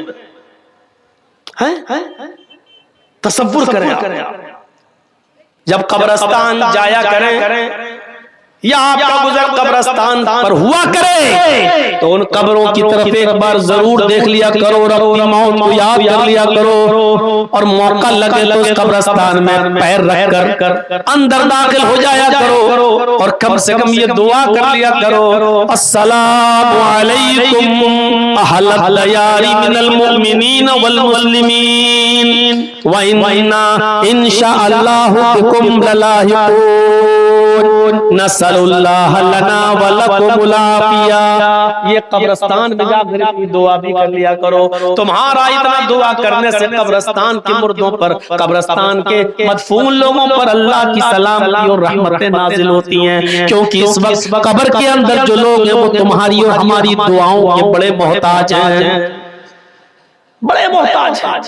जब कोई बेटा अपने बाप के लिए दुआ करता है तो बाप का एक दर्जा बुलंद कर दिया जाता है, और वो फरिश्तों से कहता है आज मेरा दर्जा बुलंद क्यों किया जा रहा है, आज मेरे दर्जे में इजाफा क्यों किया जा रहा है। फरिश्ते कहते हैं आज तेरी औलाद ने तेरे लिए दुआ की है, आज तेरी औलाद ने तेरे लिए दुआ का तोहफा भेजा है, और अल्लाह ताला ने मुझे हुक्म दिया कि मैं तेरे दर्जे को बुलंद करें। कितने लोग ऐसे हैं जिनको अपने माँ बाप के लिए दुआ करना भी नसीब नहीं होता। वही अपनी जबान में दुआ कर रहे हो, अल्लाह मेरे बाप को बख्श दे, अल्लाह मेरे बाप की कब्र को नूर से भर दे। अरे साफ साफ कब्र पर जाओ और दुआ मांगो अपने बाप की कब्र पर खड़े होकर, अल्लाहुम्मा ग़फ़िर लहू वरहमहू वआफ़िही वअफ़ु अन्हु वअकरिम नुज़ुलहू ववस्सिअ मदखलहू वग़सिलहू बिलमाई वस्सल्जी वलबरद वनक़्क़िही मिनल ख़ताया कमा नक़्क़ैत अस-सौबल अब्यज़ मिनद-दनस। ये दुआ मांगो अपने बाप की कब्र पर। अल्लाह के रसूल ने जो दुआ सिखलाई वो दुआ मांगो। अल्लाह के रसूल ने ये दुआएं बताई हैं, ये दुआ मांगा करो। ऐ अल्लाह मेरे बाप की मग़फ़िरत फरमा दे, वरहमहू अल्लाह मेरे बाप पर रहम फरमा, वआफ़िही वअफ़ु अन्हु ऐ अल्लाह तू उनसे दरगुजर फरमा, वअकरिम नुज़ुलहू और इनकी बेहतरीन मेहमान नवाजी कर, ववस्सिअ मुदखलहू और इनकी कब्र को कुशादा फरमा दे, वग़सिलहू बिलमाई वस्सल्जी वलबरद ऐ अल्लाह मेरे बाप के गुनाहों को धुल दे पानी से, वस्सल्जी वलबरद बर्फ से और ओलों से, वनक़्क़िही मिनल ख़ताया और मेरे माँ बाप के गुनाहों को ऐ अल्लाह साफ कर दे, वनक़्क़िही मिनल ख़ताया इनके गुनाहों को मिटा दे, कमा नक़्क़ैत अस-सौबल अब्यज़ मिनद-दनस जैसे कपड़े का मैल कुचैल साफ हो जाता है साबुन लगाने से या धोबी की भट्टी में डालने से, जैसे कपड़े का मैल कुचैल साफ हो जाता है, ऐसे ही मेरे माँ बाप के गुनाहों को मिटा दे। ये दुआ मांगा करो अपने माँ बाप की कब्र पर।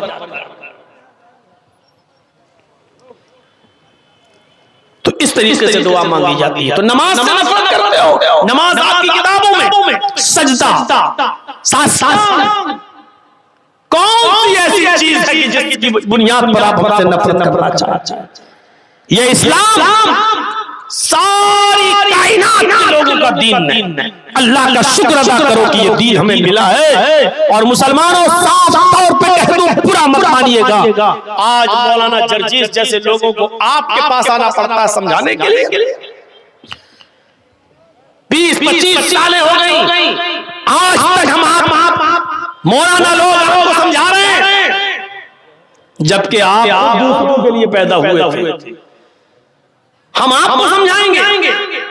मुसलमानों आप तो खुद गैर मुस्लिमों के लिए पैदा किए गए हो। कुंतुम खैरा उम्मतिन उखरिजत लिन्नास तामुरूना बिल मारूफ व तनहौना अनिल मुनकर। अल्लाह के नबी सल्लल्लाहु अलैहि वसल्लम ने फरमाया, मोमिनों तुम एक बेहतरीन जमात हो। कुंतुम खैरा उम्मतिन उखरिजत लिन्नास, मुसलमानों तुम एक बेहतरीन जमात हो इसलिए कि तुम्हें दूसरे लोगों के लिए पैदा किया गया है, तुम्हें दूसरों के लिए बनाया गया है, तुम्हें दूसरों के लिए भेजा गया है। हम दूसरों के लिए आए, हम हिंदू भाइयों के लिए, यहूदियों के लिए, ईसाइयों के लिए, मजूसियों के लिए आए हैं। उम्मते मुस्लिमा का एक फर्द दूसरों के लिए पैदा हुआ है। जो कौम दूसरों के लिए पैदा हुई थी आज वही मोहताज हो गई है। आज उसी को समझाना पड़ रहा है, आज उसी के पीछे पड़ना पड़ रहा है, आज उसी को नमाज और रोजे की तरफ बुलाना पड़ रहा है। इससे ज्यादा मेरे भाइयों आज हमारे रोने के दिन और क्या हो सकते हैं और अफसोस के दिन और क्या हो सकते हैं। इस्लाम जिसकी खूबियों को देखकर लोग इस्लाम की तरफ दौड़ते थे आज दूर हो रहे हैं। हमारे हालात देखकर आज दूर हो रहे हैं, हमारी कंडीशन देखकर आज हमसे लोग दूर भाग रहे हैं। कल तक चप बजती हुई बैंड और बाजे के साथ बारात आया करती थी और हमारी मस्जिदों में नमाज हुआ करती थी, तो गैर मुस्लिम भाई दूर से अपनी बारात के बाजे गाजे बंद कर दिया करते थे और कहते थे कि मुसलमान लोग मस्जिद में नमाज पढ़ रहे हैं, अगर हम बैंड बाजे के साथ बजती हुई बारात ले जाएंगे तो इन मुसलमानों को तकलीफ होगी। कल तक वो बैंड बाजे बंद कर दिया करते थे और मस्जिद से गुजर जाया करते थे और काफी दूर जाने के बाद वो बैंड बाजे बजाया करते थे। लेकिन आज तुम्हारी मस्जिदों का हाल ये हो चुका है कि तुम्हारी नमाजें हो रही होती हैं और मस्जिद के बाहर हल्ला होता है, कोई फर्क नहीं। क्यों? क्योंकि आजान के वक्त हमारे मोबाइल बंद नहीं होते हैं, आजान के वक्त हमारी और हमारी बीवियां और बेटियां अपने घरों में टीवी चलाती हुई आज ड्रामे और नाटक देख रही हैं। जब हमने अल्लाह की आवाज की कोई कदर नहीं की तो अल्लाह रब्बुल आलमीन ने हमें भी आज गैर मुस्लिमों की नजर में गिरा दिया है, उनके दिलों से हमारा रोब और दबदबा निकाल दिया है और आज हम नौयत पर पहुंच चुके हैं। अल्लाह रब्बुल आलमीन ने हमारा रोब और दबदबा उनके अंदर से निकाल दिया है। क्यों नहीं निकालेगा? दुनिया की मोहब्बत हमारे दिलों में इस तरीके से रच गई और बस गई, इतने बुरे हालात, इतनी बुरी कंडीशन, लेकिन हमें आज भी अपनी पड़ी हुई है। आपको मालूम है कि आप किस दरवाजे पर बैठे हैं? हमें और आपको इसका इल्म नहीं है। इस वक्त हम कहां खड़े हैं आपको पता नहीं है। क्या प्लानिंग है और क्या मंसूबे हो रहे हैं आप इससे वाकिफ नहीं है। मेरे भाइयों, बहुत कुछ है दिल के अंदर कि उगल दूं और बोल दूं, लेकिन आप लोग जब चैनल वालों को बंद नहीं करा सके, इसलिए मैं बोलना मुनासिब नहीं समझता। क्योंकि इन लोगों ने जितना मिसयूज किया है मौलवियों की तकरीरों का। देख लीजिए मौलाना अब्दुल गफ्फार साहब के बारे में अब इंडिया टीवी चलाना शुरू कर दिया, जो कल तक मेरे बारे में चलाता था, सिर्फ इन्हीं लोगों की बदमाशी की वजह से।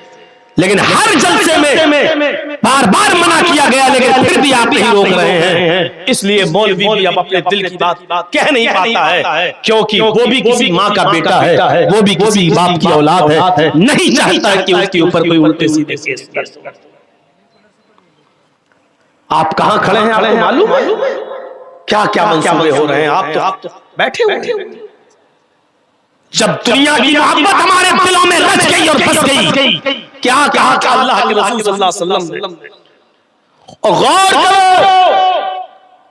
हमारे ज़वाल की और पस्ती का सबब 1400 साल पहले अल्लाह के रसूल ने बताया था कि ये दो चीजें तुम्हें हलाक कर देंगी और दुनिया की दूसरी कौमें तुम्हारे ऊपर पिल पड़ेंगी। आज देख लीजिए हमारे भाई हमारे ऊपर पिल पड़े, क्यों पिल पड़े हैं? क्यों आज हम जलील और रुस्वा हो रहे हैं? अल्लाह के रसूल ने कहा था, यूशिकुल उममु अन तदा अलैकुम कमा तदाल अकलतु अला क़िसतिहा। एक ऐसा ज़माना तुम्हारे ऊपर आ जाएगा कि दुनिया की सारी कौमें तुम्हारे ऊपर ऐसे पिल पड़ेंगी जैसे भूखे लोग दस्तरखान के ऊपर पिल पड़ते, जैसे भूखे लोग दस्तरखान पर टूट पड़ते हैं, ऐसी दुनिया की सारी कौमें तुम्हारे ऊपर टूट पड़ेंगी। आज हर जगह मुसलमानों के हालात कैसे हैं? सिर्फ हिंदुस्तान के अंदर ही नहीं, पाकिस्तान में देख लो, ईरान में देख लो, इराक में देख लो, सीरिया में देख लो, दमिश्क में देख लो, लीबिया में देख लो, लबनान में देख लो, उर्दुन जजायर में देख लो, और सबसे ज्यादा फिलिस्तीन में देख लो। कैसे तुम्हारी बहनों ने और हमारी बेटियों ने नया कपड़ा, ईद के दूसरे दिन फिर दूसरा कपड़ा, तीसरे दिन तीसरा कपड़ा, चौथे दिन चौथा कपड़ा, कैसे पहनना गवारा कर लिया अपने जिस्म की। और कैसे तुमने अपनी बहन और अपनी बेटियों और अपनी बीवियों को ईद के दिन का कपड़ा अलग, ईद के दूसरे दिन का अलग और तीसरे दिन का अलग, कैसे पहनाना गवारा कर लिया। क्या तुम्हें मिस्र की उस लड़की की चीखें नहीं सुनाई दे रही हैं? क्या तुम्हें फिलिस्तीन की उस बेटी की चीखें नहीं सुनाई दे रही हैं, जिसकी उम्र मात्र 17-18 साल, जिसका घर बुलडोज कर दिया गया है, बमों से उड़ा दिया गया है, जो जंगल में किसी सहरा में खेमे में सो रही है और अपने जिस्म के ऊपर नकाब ओढ़े हुए है,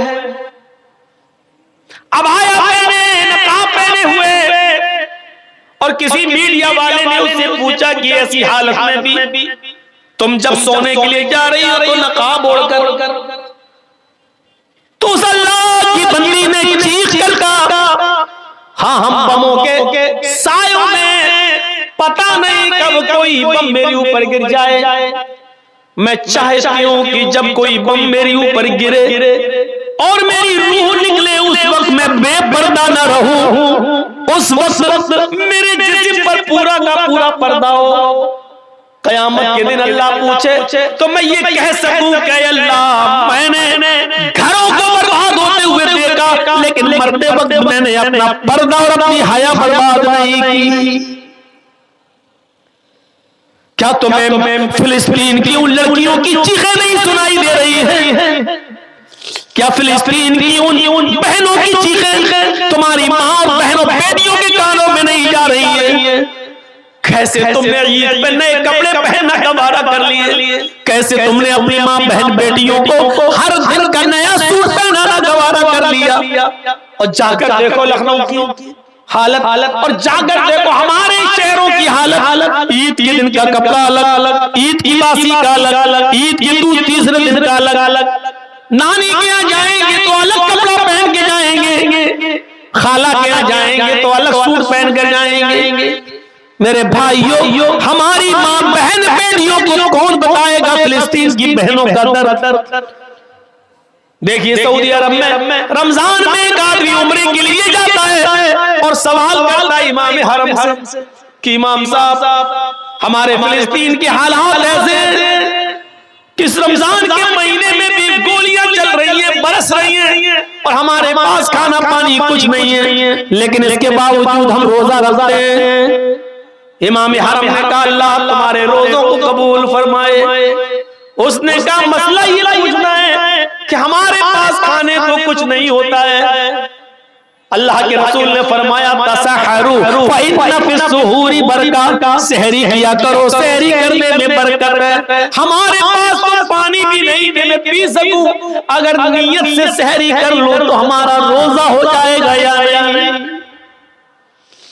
फिर उस आदमी ने सवाल किया इमाम मोहतरम, रोजा रख लिया नियत से, शाम को इफ्तार करने के लिए हमारे पास एक खजूर भी नहीं, एक घूंट पानी भी नहीं, खाना तो दूर की बात, एक घूंट पानी भी नहीं। अगर नियत से हम रोजा खोल लें कि मैंने रोजा खोल लिया, इतना दिल में नियत कर ले तो मेरा रोजा इफ्तार हो जाएगा या नहीं? इतना सुनना था कि इमाम हरम ढीके मार मार के रोने लगे, चीख चीख कर रोने लगे और उस फिलिस्तीनी नौजवान को अपने सीने से लगाया। कैसे तुमने 100-200 लोगों को अपने दस्तरखानों पर इफ्तार करा के रंगीन किस्म के खाने रखकर उनकी फोटो लेकर व्हाट्सएप पर डालकर नुमाइश करना कैसे गवारा कर लिया? क्या तुम्हें फिलिस्तीन के नौजवानों का दर्द तुम्हारे सीनों में पैदा नहीं हुआ? कैसे ये गवारा कर लिया तुमने? ऐसे लोग। और रोजा तो इन्हीं गरीबों और मिस्कीनों का दर्द पैदा करने के लिए आया था कि भूखे रहोगे तो गरीबों का दर्द समझोगे, भूखे रहोगे तो मिस्कीनों का दर्द समझोगे। हम भूखे रहते हैं लेकिन गरीबों का दर्द हम नहीं समझ पाए, मिस्कीनों का दर्द हम नहीं समझ पाए। कैसे गरीब और मिस्कीन भीख मांगता है मस्जिद के दरवाजे पर? रमजान के महीने में भी हमने ज़कात क्यों नहीं दी? हमने ऐसा उनको इस लायक क्यों नहीं बनाया कि रमजान के महीने में वो दरवाजे भीख न मांगे, हम खुद उनके दरवाजों तक पहुंचाएं और इतना पहुंचाएं कि ईद के दिन तक वो अपने घर पे खाते और पीते रहे और एक दिन भी बाहर न निकले। हमने ऐसा समाज क्यों नहीं बनाया? कौन जिम्मेदार है इसका? मेरे भाइयों, माफ नहीं किए जाओ। ये आंसू बेकार नहीं जाएंगे फिलिस्तीन के लोगों के, एक एक कतरे का हिसाब होगा। इतनी बुरी कौम है, वो लड़ रहे हैं और इन हालात में भी रोजा रख रहे हैं, इन हालात में भी उन्होंने रोजा रखा। तुम ईद के कपड़े ढूंढते हो, उनके पास अपने बच्चों को दफन करने के लिए कफन पहनाना भी नसीब नहीं हुई। तुम्हारी बेटियों और बहनों और बीवियों को नए कपड़े चाहिए, वो दर्दनाक चेहरा नहीं आ रहा कि एक बाप के पास अपने बेटे को कफनाने के लिए कपड़ा नहीं था, उसने अपनी लुंगी उतारी और घुटने तक यहाँ तक का चड्ढा था नेकर, वो यहाँ तक पहने हुए था। उसने अपनी लुंगी उठाई और खोली और उसी लुंगी में उसने अपने बेटे को लपेटा और एक घड़े के अंदर दफन कर दिया, आंखों में आंसू बहाते हुए। क्या रमजान का महीना इसीलिए आया था कि हम गरीबों की हमदर्दी अपने दिल में पैदा न कर सके? मैं जानता हूं कि फिलिस्तीन के लोगों के बारे में बोलना भी हमारे हुक्मरानों की नजर में जुर्म हो, लेकिन रहे जुर्म इतना तककर हम थोड़ी रहेंगे, इतना कंप्रोमाइज थोड़ी किया जाएगा। तुम्हारे बंगाल में 2 आदमी मरते हैं तो उत्तर प्रदेश के चीफ मिनिस्टर के पेट में दर्द होता है। उत्तर प्रदेश के चीफ मिनिस्टर के पेट में दर्द होता है। और हजारों लोगों की जो लिंचिंग कर दी गई, पेड़ पे बांध कर मारा गया, खंजर भोंके गए, डंडे बरसाए गए, हाथ पैर बांध कर उनको लिंच करके मार दिया गया, उसके बारे में एक आवाज नहीं। और ये धर्म का ठेकेदार, मेरे भाइयों, इनको धर्म के ठेकेदार कहोगे, इनको धर्म के पुजारी कहोगे? ये लाशों के सौदागर, इन्होंने धर्म का लिबासा ओढ़ा हुआ है, धर्म का चोला पहना हुआ है। मेरे भाइयों, अंदर से ये गुंडे हैं, गुंडे। वरना धर्म ये कब सिखाता है? धर्म ये कब सिखाता है? और धर्म तो ये सिखाता है, सीखो। मन कतला नफ्सन फकअन्नमा कतला नफ्सन बिगैरि नफ्सिन औ फसादिन फकअन्नमा कतला नास जमिया। धर्म तो ये सिखाता है कि जिसने किसी एक मनुष्य को कत्ल कर दिया, जिसने किसी एक इंसान को कत्ल कर दिया, एक इंसान कोई भी हो, हिंदू हो या मुसलमान, सिख हो या ईसाई, पारसी हो, मजूसी हो, बुद्धिस्ट हो, जैनी हो, कोई भी हो, अगर किसी ने एक मनुष्य को, एक इंसान को कत्ल कर दिया बगैर उसकी गलती के और बगैर किसी खता के, ऐसे ही उसे मार दिया उस बेचारे को, तो कुरान कहता है फकअन्नमा कतलन नास जमिया, वो एक इंसान का कातिल नहीं है। फकअन्नमा कतलन नास जमिया, वो सारी दुनिया की इंसानियत का कातिल है, वो सारी दुनिया के इंसान का कातिल है। एक इंसान के कत्ल को सारी दुनिया के इंसानों का कत्ल कहा है। ये एहतराम इंसानियत इस्लाम के अंदर, ये इस्लाम सिखलाता है, इस्लाम में ये दर्स देता है। चाहे वो हिंदू हो या मुसलमान, सिख हो या ईसाई, किसी को बगैर गलती के नहीं मार सकते हो। अगर आपने किसी एक को मार दिया तो एक को नहीं बल्कि पूरी दुनिया की इंसानियत का मर्डर किया है। इंसानियत सीख लो तो आओ, इंसानियत का एक वाक़या मैं तुम्हें बताऊं कि ऐसी इंसानियत दुनिया की किसी मजहब के अंदर नहीं मिलेगी। नबी अकरम जनाब मोहम्मद रसूलुल्लाह सल्लल्लाहु अलैहि वसल्लम के जमाने में एक औरत आती है,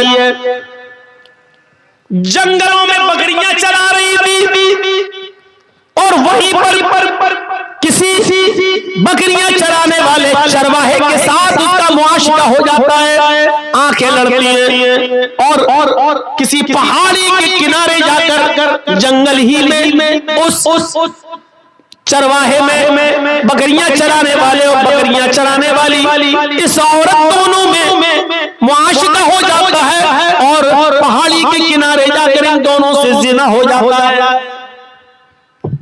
वो औरत उसको अच्छी तरह नहीं जानती थी कौन है, बस जंगल में आंखें लड़ी और दोनों के जज्बात भड़के, और दोनों ने पहाड़ी के किनारे वादी में एक खाई के अंदर जिना कर लिया। लेकिन जब वो औरत बकरियां चरा कर घर आई तो रात भर सो न सकी, उसको नींद नहीं आ रही है, उसकी करवटें बदल रही है कि अल्लाह ये मैंने क्या कर डाला, अल्लाह ये मुझसे कौन सा जुर्म हो गया, कुछ दिन तक बोली नहीं, सोचती रही कि मैं क्या करूं, मैं क्या करूं, मैं क्या करूं।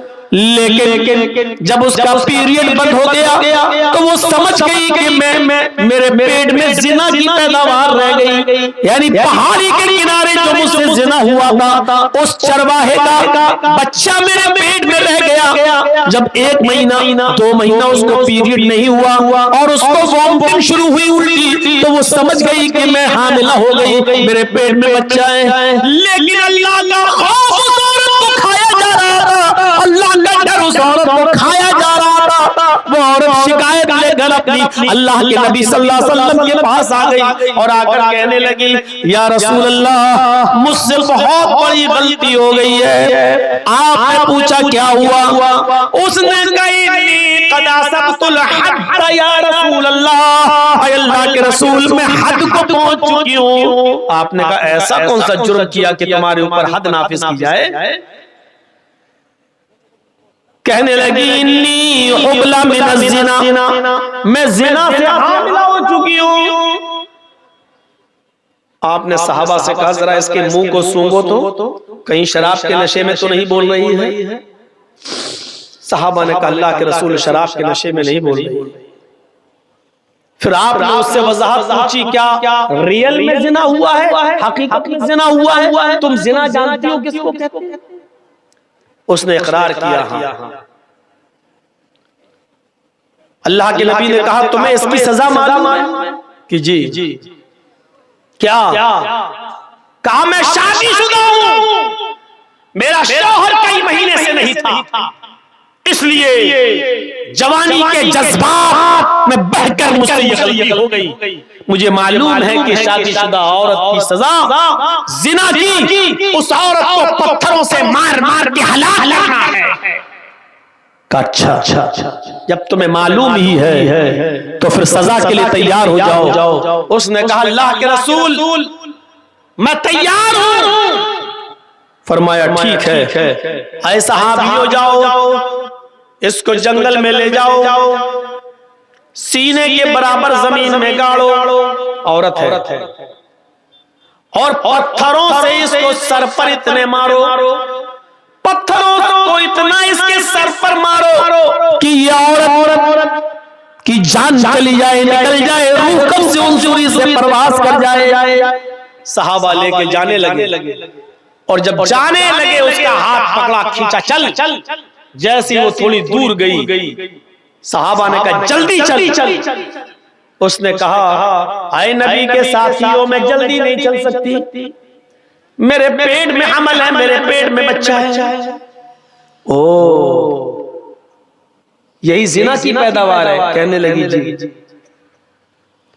सहाबा किराम अल्लाह के नबी के पास दोबारा उस औरत को लेकर आए। कहा, अल्लाह के नबी, इस औरत की दास्तान तो सुनो, इसने पूरी बात नहीं बताई। का क्या? कहा कि जब मैंने इससे कहा जल्दी चलो, तो ये कहने लगी कि मैं ज्यादा जल्दी नहीं चल सकती, इसलिए कि मेरे पेट में हमल है, मेरे पेट में बच्चा है। अल्लाह के नबी ने उससे पूछा, क्या ये सही बात है? कहने लगी, हाँ अल्लाह के रसूल, मेरे पेट में बच्चा है, जिना की पैदावार है, उसी आदमी ने जिसने जिना किया है उसका हमल मेरे पेट में रह गया। आपने कहा, तो फिर गलती तेरी है, तुझे सजा मिलनी चाहिए। तेरे पेट में जो बच्चा पल रहा है उसको क्यों मारा जाए? उसकी क्या गलती है बेचारे? इंसानियत देख रहे हैं आप? एक नाजायज बच्चा, लेकिन अल्लाह के रसूल उसको भी मारने की इजाजत नहीं दे रहे हैं। तुम मर जाओगी तो बच्चा भी मर जाएगा। नहीं, अभी पेट में तेरे बच्चा है, इस बच्चे को तेरे पेट में नहीं मारा जाएगा। जा, जब बच्चा पैदा हो जाए तब आना। कहने लगी, अल्लाह के रसूल, अभी तो 7 महीने लग जाएंगे। का 7 महीने के बाद आना। अभी तुझे मारूंगा तो बच्चा भी मर जाएगा। छोड़ दिया। जेल में नहीं रखा कि भाग जाएगी। क्यों? जिसको अल्लाह का डर है वो कहां जाएगी? मेरी अदालत से भाग जाएगी, कल कयामत के दिन अल्लाह की अदालत में तो सजा पाएगी। मेरा क्या बिगाड़ेगा? उसको भी कैसी तरबियत थी अल्लाह के रसूल की, वो औरत भी कहीं नहीं भागी, वही रही, अपने घर पे खाती रही, पीती रही, नमाज पढ़ती रही, तौबा करती रही, गिड़गिड़ाती रही। और 7 महीने और रहने के बाद जब 9 महीने पूरे हो गए और जब बच्चा पैदा हुआ, तब वो बच्चे को लेकर जब चलने फिरने लगी तो आई और कहा अल्लाह के रसूल ये बच्चे। आपने कहा ओ बच्चा पैदा हो गया। कहा साहबा जाओ अब इसको ले जाओ और इसको संस्कार करो। बच्चा रोने लगा। उसने कहा अल्लाह के रसूल इस बच्चे को आखिरी बार दूध पिला देती है। आपने दे दिया। उस औरत ने उस बच्चे को अपनी पिस्तान से लगाया, मुंह फेरा, मुंह घुमाया, जैसे ट्रेनों में और बसों में जो औरतें अपने बच्चों को दूध पिलाती हैं, एक तरफ मुंह घुमा लेती हैं और अपने बच्चों को पिस्तान से लगा लेती हैं। उस औरत ने भी चेहरा घुमाया और दूसरी तरफ मुंह करके अपने बच्चे को पिस्तान से लगाया। बच्चे ने दूध पिया, इतना पिया कि दूध उसके होठों पर, दूध उसके मुंह पर आ गया और हंसने लगा। अल्लाह के रसूल को उसने वो बच्चा दे दिया। नबी अकरम उस बच्चे को अपनी गोद में लेते हैं। नाजायज बच्चा, उस बच्चे का असली बाप का पता नहीं, लेकिन अल्लाह के रसूल ले रहे हैं गोद में। क्यों? क्योंकि इस बच्चे का क्या कसूर, इसकी क्या गलती है? उस बच्चे को अपनी गोद में लिया, उसके होठों पर मां का लगा हुआ दूध देखा, ये औरत जा रही है सजा भुगतने के लिए। अल्लाह के रसूल आवाज दे रहे हैं, बीबी इधर आओ। उसने चेहरा घुमाया, या रसूल अल्लाह क्या हुआ? फरमाया इस बच्चे की ग़िज़ा भी तेरी पिस्तान में मौजूद। मोहम्मद किसी बच्चे का हक नहीं मार सकता, ये बच्चा भी तेरे दूध का मोहताज है। इस बच्चे को पकड़, दूध पिला, और जब तक ये बच्चा रोटी ना खाने लगे तब तक तुझे सजा नहीं। कहने लगी अल्लाह के रसूल अगर बीच में मर गई तो जहन्नम में जाऊंगी। कहा नहीं, तेरी नीयत तो अच्छी है, अल्लाह नियत के मुताबिक जज़ा और सजा देता है। जा, जब दूध रोटी खाने लगे और दूध छोड़ देता, बच्चे को उसने दूध पिलाया और जब बच्चा रोटी खाने लगा, रोटी दांतों से तोड़ने लगा, तब वो लेकर आई, अल्लाह के रसूल देखिए बच्चा रोटी खा रहा है। जब आपने देखा कि बच्चा रोटी खाने लगा है, तब उस औरत के उस बच्चे को अपनी गोद में ले लिया और एक सहाबी के हवाले कर दिया, इस बच्चे की परवरिश तुम करो, इस बच्चे को तुम पालो। और उस औरत से कहने लगे क्या औरत, अब मोहम्मदुर रसूलुल्लाह की अदालत में तुझे और ज्यादा मोहलत देने की कोई गुंजाइश नहीं है। जितनी गुंजाइश मैं दे सकता था उतनी दे दी, जितनी मोहलत मेरे हाथ में थी वो मैं दे चुका हूँ। अब शरीयत मोहम्मदी में तेरे लिए कोई मोहलत बाकी नहीं है। अरे मेरे सहाबियों, अब इस औरत को ले जाओ और इसको जाकर संसार कर दो, पत्थरों से मार मार के हलाक कर दो। उस औरत को जंगल में ले जाया गया, उस औरत को सीने के बराबर जमीन में गाड़ा गया और सारे सहाबा ने पत्थर उठा लिए। पहला पत्थर खालिद इब्न वलीद ने उस औरत के सर पे मारा, उसका सर पहले ही पत्थर में फट गया, उसके खून का फव्वारा निकला और खून की छींटें खालिद इब्न वलीद के कपड़ों पे आई। खालिद इब्न वलीद ने देखा कि उसके खून ने मेरे कपड़े खराब कर दिए तो उसको गाली दे दी, कम बखत तेरा सत्यानाश जाए, मलून जानिया बदचलन, तेरे खून ने मेरे कपड़े नापाक कर दिए हैं, तेरे खून ने मेरे कपड़े गंदे कर दिए हैं। ये अल्फाज सहाबा ने सुन लिए और अल्लाह के रसूल को बताए। औरत तो इस दुनिया से चली गई, औरत तो इस दुनिया से रुखसत हो गई, पत्थर खा खा कर उसने तो अपनी जान दे दी। लेकिन अल्लाह के रसूल सल्लल्लाहु अलैहि वसल्लम को इतना बुरा लगा कि खालिद ने ये जुमले क्यों बोले।